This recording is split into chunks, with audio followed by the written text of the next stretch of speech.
各位弟兄姐妹，大家早安，大家平安。在今天的早晨，我们要来到主的面前，我们一起来敬拜，一起来领受上帝的恩典、上帝的话语。在当中，我们也透过这首诗歌，我们要全然献上，我们真实的将自己献上，来到上帝的面前，让我们自己摆上，带到主的面前，成为一个真实上帝所喜爱的。我们一起来敬拜，我全然献上。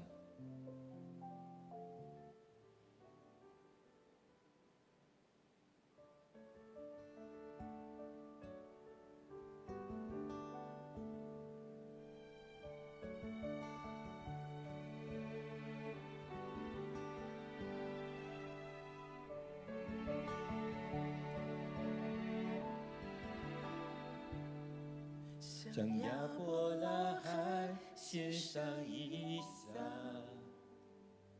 我生命之爱都献给你，所有一切都是你的赏赐，你配得我献上全所有。全然献上，我全然降服，照你旨意，不照我的，跟随你是我的喜乐。我全然献上。全然降服，在每一天每个选择，我都说我心尊主伟大。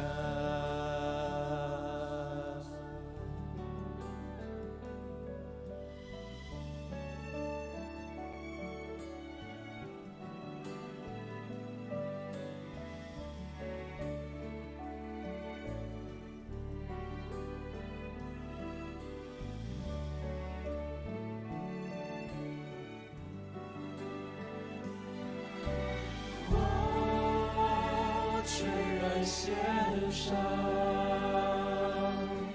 我全然降服，照你旨意，不照我的，跟随你是我的喜乐。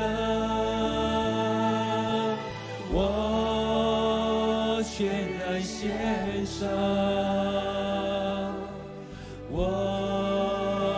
全然降服，在每一天每个选择，我都说我心尊主伟大。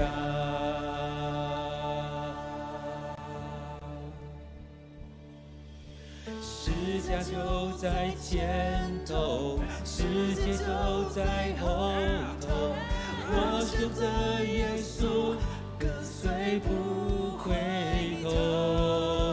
世界就在前头，世界就在后头，我选择耶稣，跟随不回头。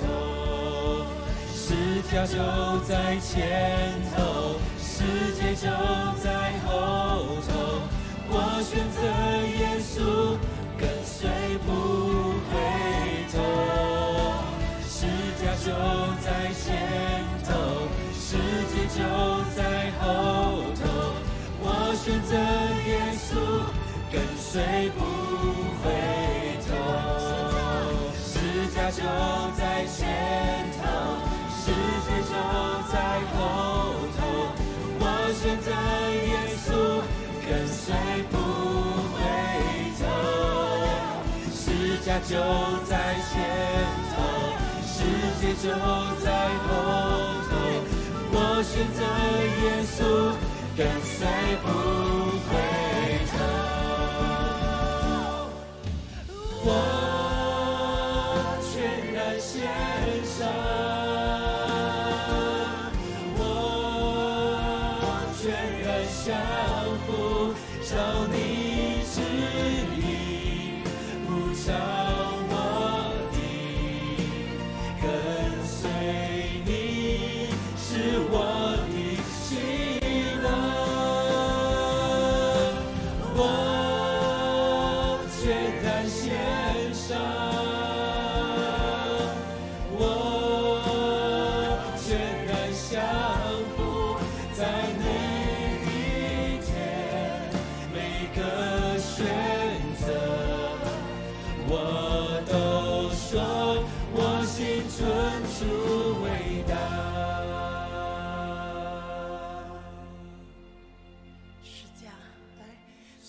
架就在前头，世界就在后头。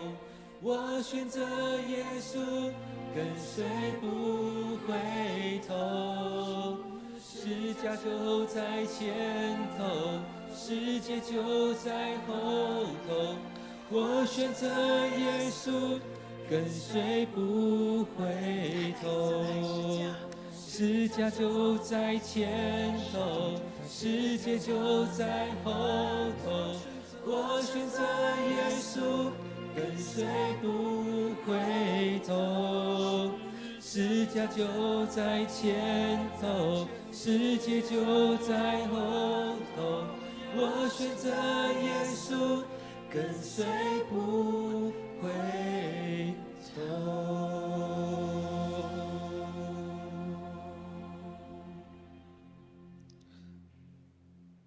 主，愿我们来到你面前，献上的祭是你所喜悦的。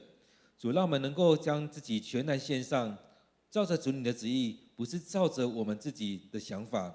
让我们在当中不再是照着人，不再是照着我们，不再是要捆绑你，而是让你来让我们得着自由，让我们来跟随你。主啊，让我们来到你面前的敬拜是你所喜悦的。主，让我们眼目归向你，看着十架往前走，而不再是沉迷在这世界的许多迷惑当中。亲爱的主，当我们来到你面前聚集，愿主的灵就在我们当中与我们同在。主，我们要将今天的聚会恭敬的仰望在主你手中，献上我们祷告，奉靠主耶稣的名，阿们。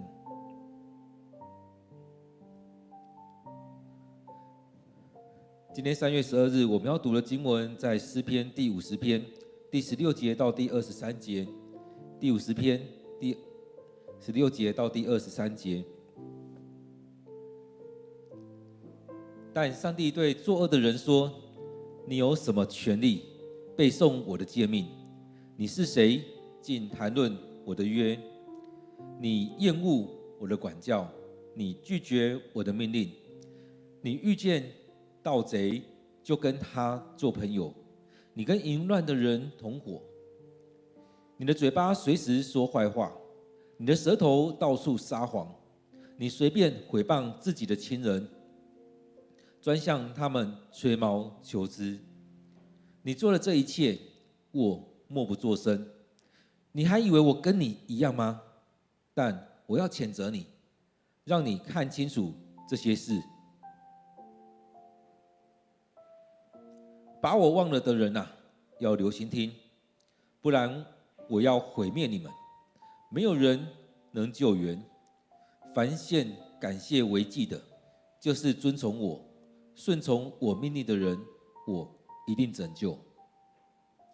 让我们再用点时间来读今天的经文，在诗篇第50篇第16节到第23节。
大家平安。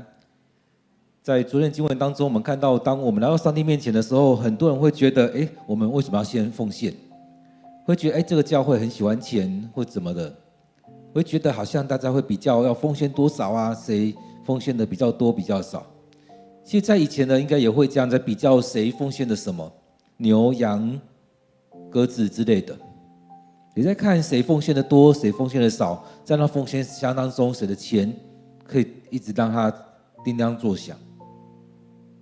而上帝昨天在的经文里面讲到说，其实上帝并不是需要这一些，他不需要吃牛肉，不需要喝羊的血，不需要这一些。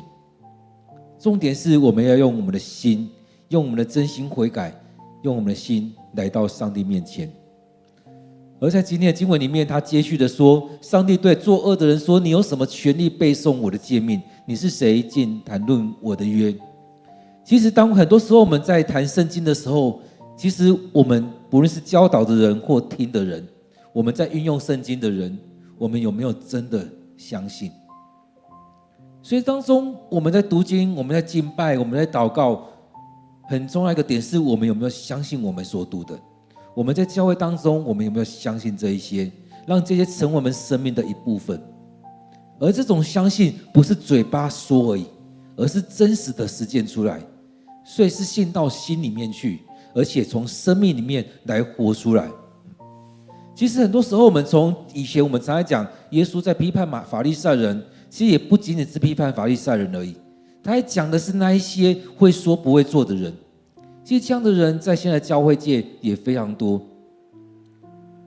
所以当中常常会说圣经怎么说，圣经怎么说，但是自己却不愿意做。而当我们在看耶稣在批判法利赛人的时候，也常常是这样，他们懂很多，但这些却没有落实在他们的生活里面，也就是他们没有活出这样的生命来，而在当中追根究底，也去看他们就只是一个形式的，而不是真实的生命。所以在这里面，今天呢，在50篇的时候，其实也都在谈到上帝透过这些人在写这些诗的时候，写这些诗篇，其实在提醒我们，我们是不是在当中是真实的，在献祭，用我们现在来讲，在礼拜，在小组聚会，只是一个形式吗？还是真实的？当我们在献祭的时候，当我们在奉献的时候，当我们在服侍的时候，我们是真实的献上吗？像今天唱的诗歌一样，我们真的是全然献上吗？还只是一个形式在做这些而已。在今天的诗歌里面，我很喜欢最后那一个，十架在前头，世界在后头。而这十界跟世界很像。我还记得当我在唱这首歌的时候，我常会唱错，因为常会唱到十界或十架，常会唱错。而这当中也成为我们生命里面常是如此，十架跟世界我们常搞混。我们常在追求的是世界的一切，别人跟你讲什么都听，但是我们却说我们在跟着十字架走，这是我们生命里面常在搞混的。而在教会里面，我们常搞混这一些，所以在旧约时候，很多人在说上帝喜欢这一些，然而上帝在50篇的时候跟以色列人讲，也透过撒母耳对扫罗王在讲，重点不在于献上什么。所以撒母耳那边在讲的是听命胜于献祭，而这边也在讲的是我不是喜爱这一些。所以当我们在读圣经读久了之后，你会发现上帝要的是我们真实的来跟随他，要我们来顺从他，来听他的诫命。所以这边在讲说，你有什么权利背诵我的诫命呢？其实当我们在背圣经的时候，其实当我们在背圣经背金句的时候，是要背到你的心里面，而且去提醒你，而且去活出来。所以这是很重要，并不是背了然后就这样放着。其实当我们背很多金句的时候，其实也是应用在我们生活当中所遇到很多事情，让我们要去了解它，去实践出来，去回应我们生命的很多事情。所以他这边也在讲到说，你是谁竟谈论我的约？所以前面是上帝对作恶的人在讲。所以当我们持续在作恶，我们持续在当中不顺服上帝，我们持续在这里面的时候，而我们却一直在背上帝的诫命，然后用这些诫命去要求别人，那我们有这样回来要求我们自己吗？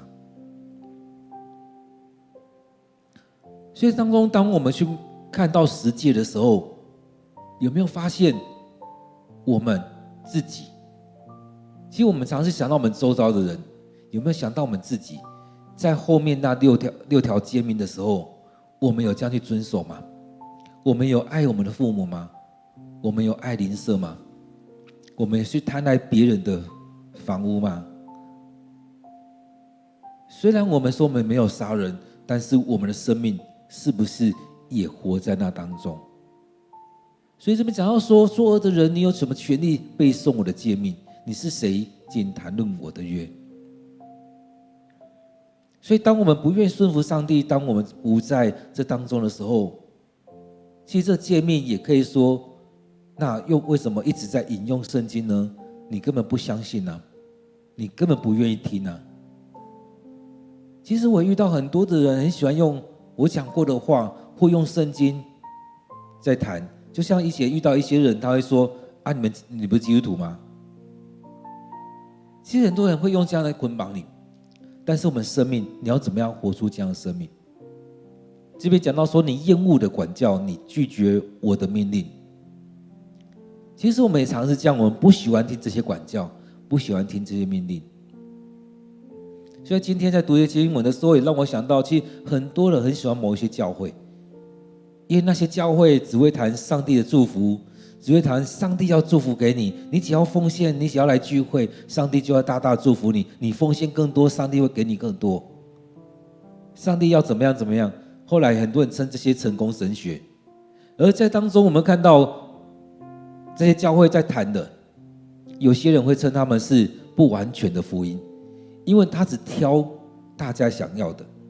而在当中大部分人也喜欢这样子，只听好听的话。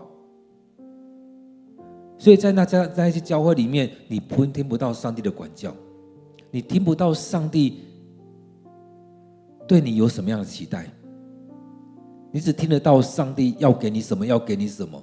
所以这样的人长大之后，不就像是一只妈宝那种吗？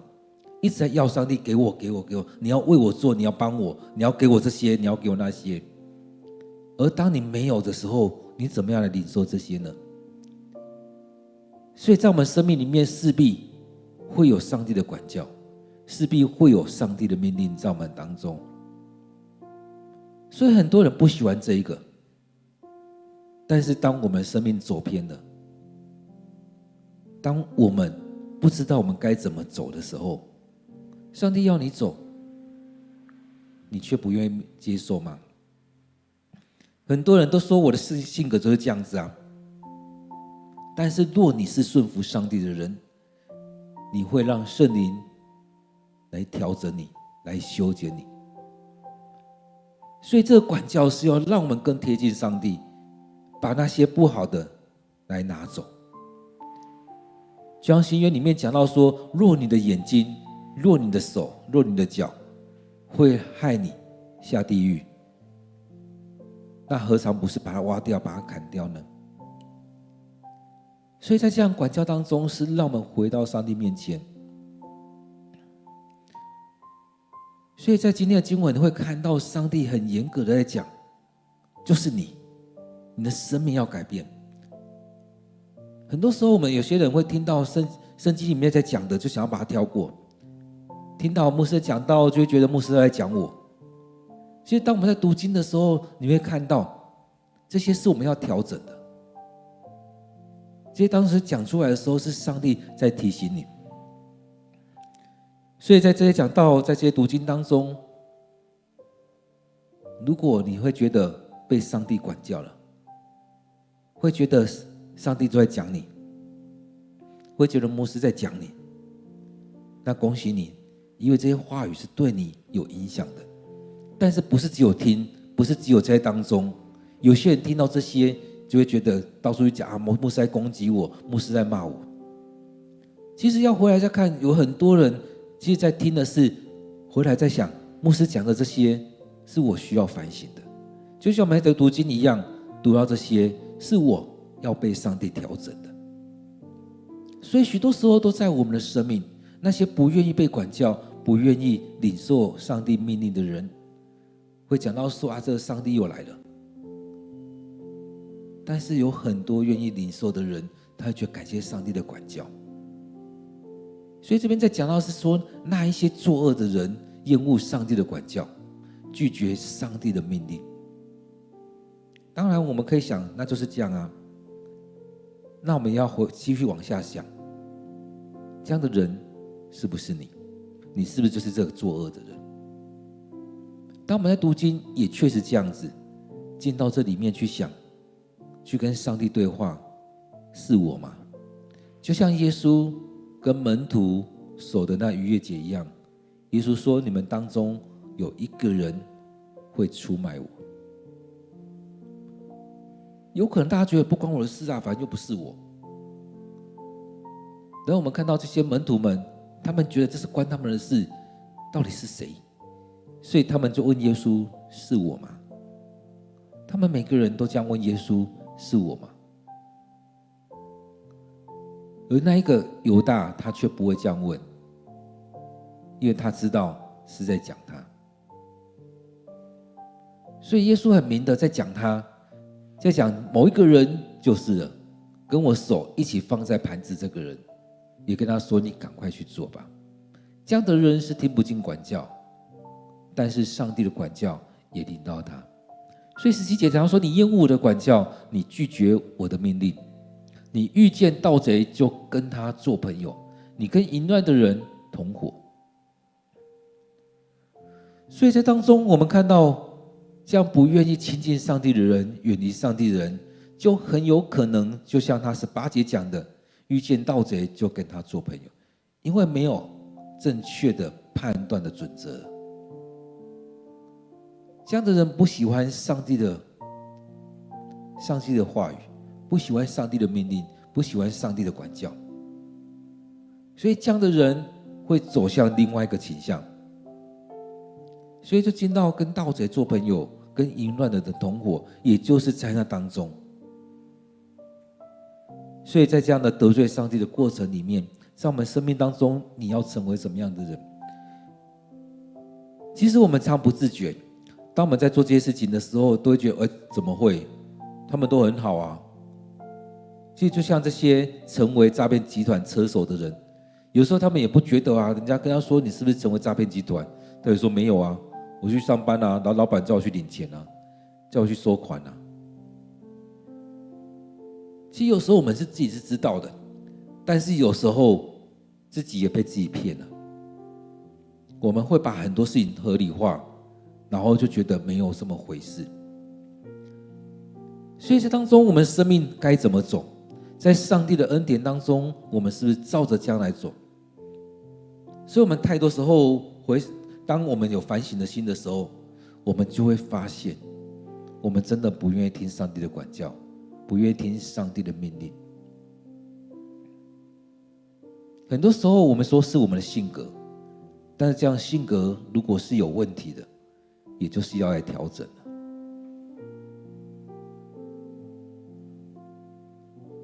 圣经里面有很多在提到我们所说的话。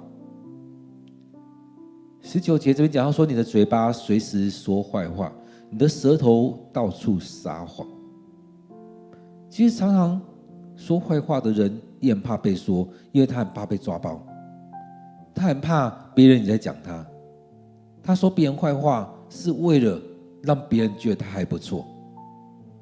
其实我们很喜欢把别人踩在脚下，让其他人觉得你还不错。但是这世代，我相信大家如果有点理性的话，会知道这些到处说人家坏话的人也没有多好，他只是用这些东西成为烟雾弹，让大家不会去看见你的问题。所以当这个人一直在讲别人的时候，是让人家转移焦点去看，哇，这别人怎么样，别人怎么样。但是当我们清楚的去想的时候，会发现这个人更有问题，他到处在说坏话，而他的生命也是这样的情况。可能他的嘴巴，这个人比他嘴巴所说出来这些人还糟糕。你的舌头到处撒谎，所以我们生命里面，你要这样子吗？你要这样子吗？以前常会说谣言止于智者，但更糟糕的是那些到处散播谎言的人，那些创造谎言的人。所以这作恶的人会去做这样的事情，到处说人家坏话，到处撒谎。所以当我们遇到这样的人的时候，我们就要提醒。其实在我们聚会当中，我们有时候也没有办法辨别谁在说坏话，谁在撒谎。有很多时候我们超爱听这些的，但是我们有没有可能去停掉这些，去制止掉这些？有些人，当你不让他讲的时候，他就会离开了。或许我们可能一开始让他讲一些，慢慢我们会知道这个人，但是我们要适时的制止，不再去说人的坏话，不再去撒谎。这样的人，当我们允许到后来，他就是这样的人，他也会影响到其他人也成为这样。当我们制止的时候，他有可能更小灯生气，他有可能无地自容，有可能就会不见了，有可能跟你反目成仇，都有可能。但是我们也需要这样做，因为圣经里面也是这样在提醒，让那些作恶的人不再是随时说坏话，不再是到处撒谎。而在教会里面没有这样的人吗？没有这样的谎言吗？其实都还是有。而在这当中，我们有没有这样的聪明智慧去制止他？在我们的群组当中也是一样，有人开一些小群组，在放这些话；有人在群组当中去传这些谎言、这些假讯息，而我们看到也可能到处传。所以我们要需要明辨，不要成为这些作恶的人的共犯。甚至他讲到说，作恶的人会随便毁谤自己的亲人。其实自己的亲人也不尽然是血亲的人，有可能是自己周遭的这些人，同一个村庄、同一个里的人，同样的一个群体的人。这样作恶的人会去毁谤这些人，会去找这些人麻烦，会向他们吹毛求疵。所以当中这样的人一直在做这些，其实我们看到有一个倾向，就是不让人家聚焦在他身上。我们看到我们这世代也是一样，有一些人当大家没有聚焦在他身上，他就继续作乱，继续作恶。而聚焦在他身上，大家就看清楚他是什么样的人。但是当中我们要让这些事情来显明出来。圣经里面也在讲到说，这些恶的事情有一天终究要显明。所以我们不要随便去毁谤别人，不要去所有说别人的坏话。其实在这样的过程当中，何尝不是陷入在那世界里面做假见证，陷害人？其实我们都没有这样警觉，我们常常在做这样的事情。但是在这2年在选举当中，也让我想到，哇，我们不就是一直在做这个吗？做假见证陷害人，陷害谁？陷害我们旁边的人，陷害那些候选人，陷害这许多的人。当我们把这些东西传来传去，我们没有去求证，我们也成为共犯。所以这边在提醒的是，你那些作恶的人不要再做这些事情了，在控诉，上帝亲自在控诉这些人。所以当中我们看到从前面16节开始在讲，他讲到说，上帝对作恶的人说，因为你们做这些事情，你们还有什么权利背诵我的诫命，谈论我的话呢？你们厌恶我的管教，你们是拒绝我命令的人，你们跟盗贼做朋友，跟淫乱的人同伙，嘴巴随时说坏话，舌头到处撒谎，随便毁谤亲人，吹毛求疵。所以你做了这些，我默不作声，你以为我默认吗？你以为我跟你一样吗？其实很多时候我们不是默认，我们不是同意。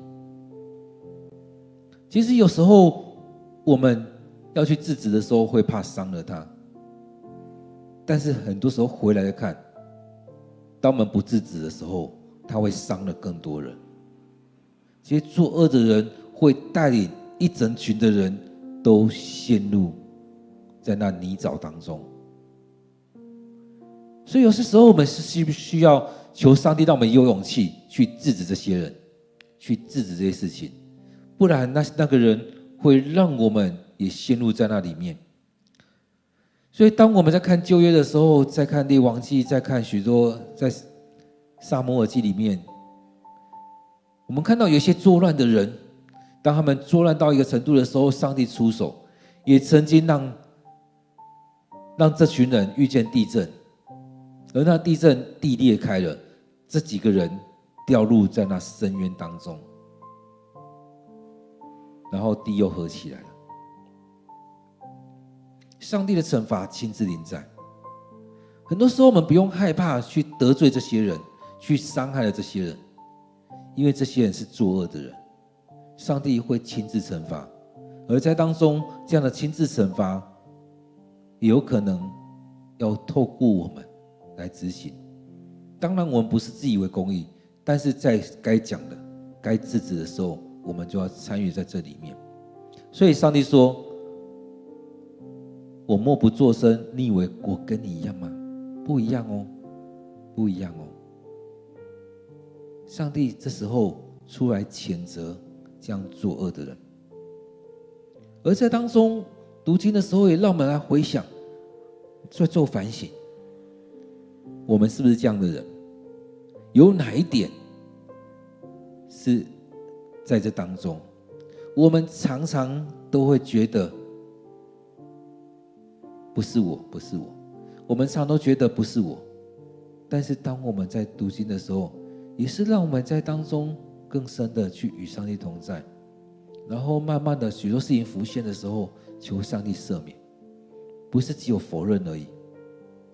其实当我们看到一些生病的人，一开始也都是否认，我没有生病，我没有怎么样，我没有。许多时候我们都会觉得这是没有病识感，而遇到一些事情，我们一开始做的就是否认，我没有，不是我，你不要再说我了，你再说我就生气了。但是有一些比较有反省能力的人，会先来想，是我吗？我有这样子吗？我可以这样，我可以怎么样来调整？其实这也带出我们的信仰的态度，带出我们做人的态度。很多人就直接挡掉，不会是我，不可能是我。很多人会去想，是不是我？所以这当中，当上帝讲这么多的时候，其实上帝在做的事情都很一致，就是让我们回来。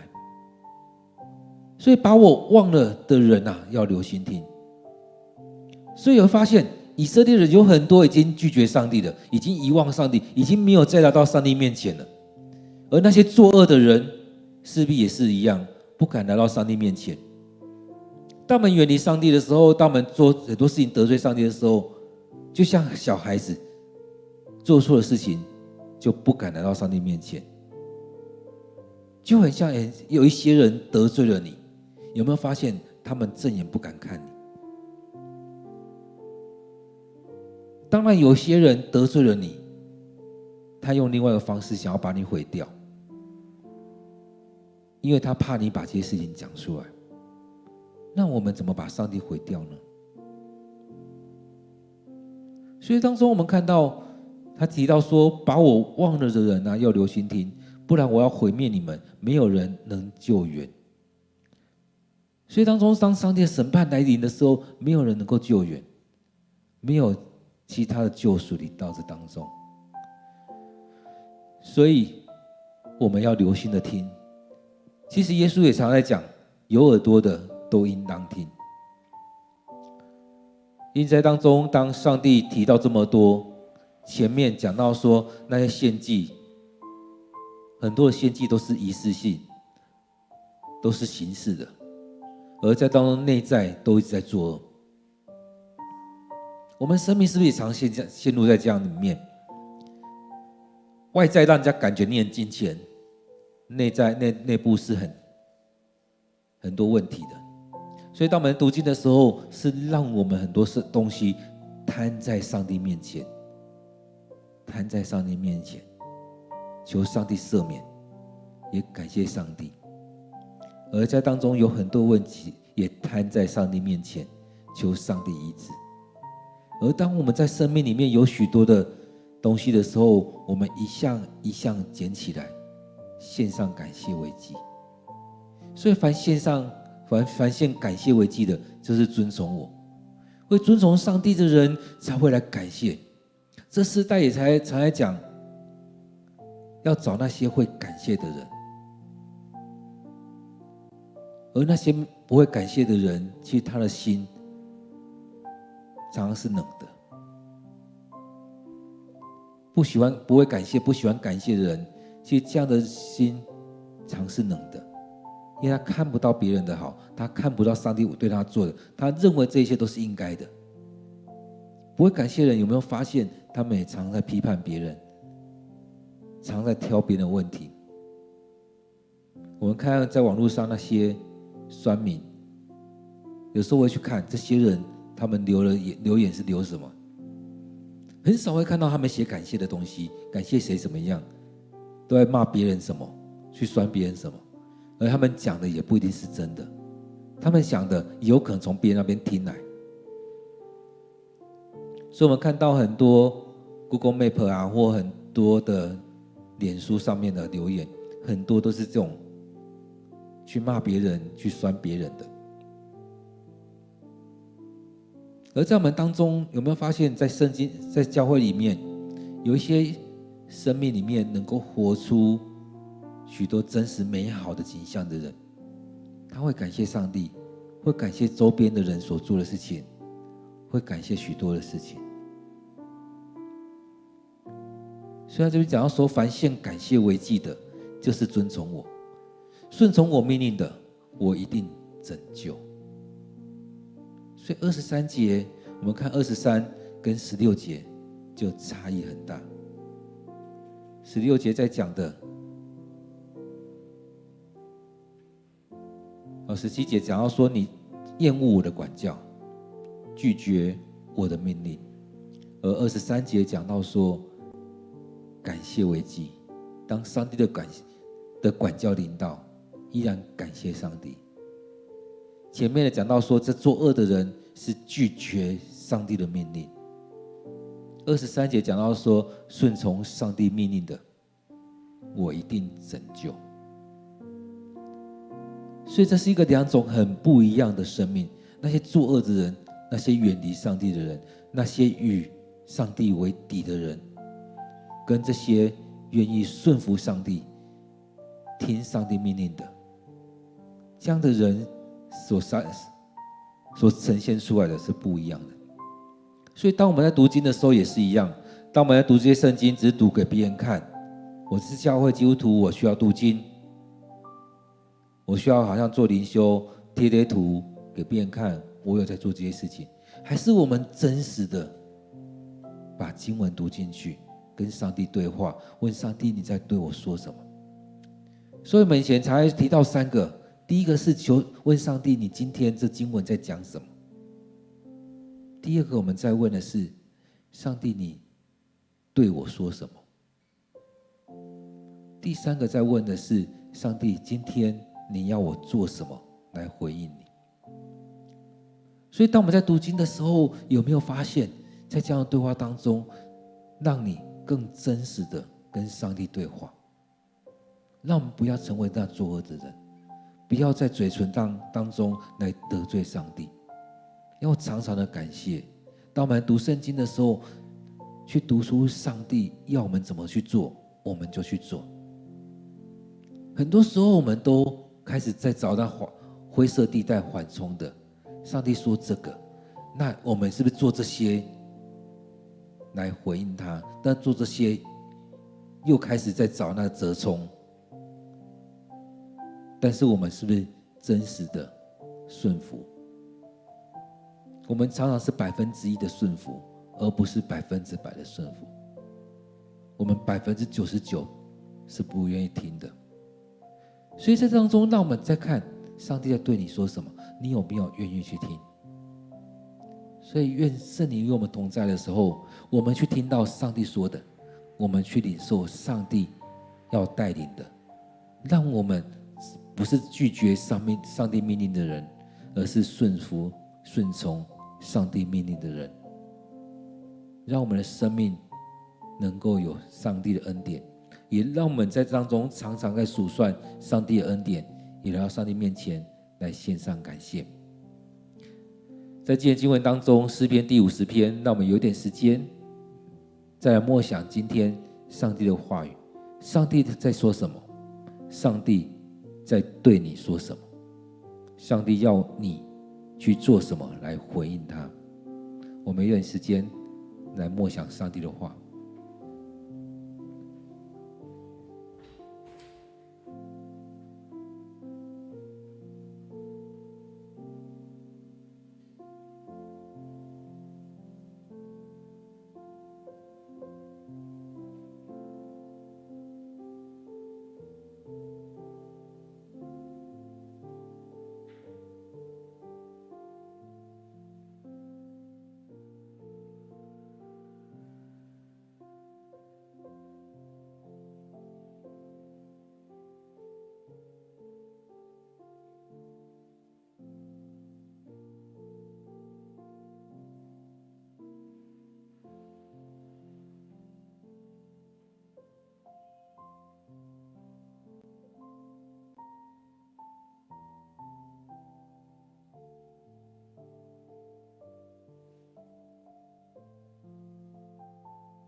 主，我们感谢你，让我们来到你面前来敬拜，来到你面前来领受你的话语，让我们领受你的管教。虽然很痛、很不舒服、很难受，但是我们知道你为我们的生命，你愿意这样做，让我们生命来领受你的管教，被你调整，被你修剪，让我们不离开你，让我们不离弃你，让我们的生命时时回到你面前，说那劝勉、造就、安慰人的话，说了许多的感谢上帝的话，发自我们内心来说这些，而不是去说那些坏话、那些谎言、那些吹毛求疵的话。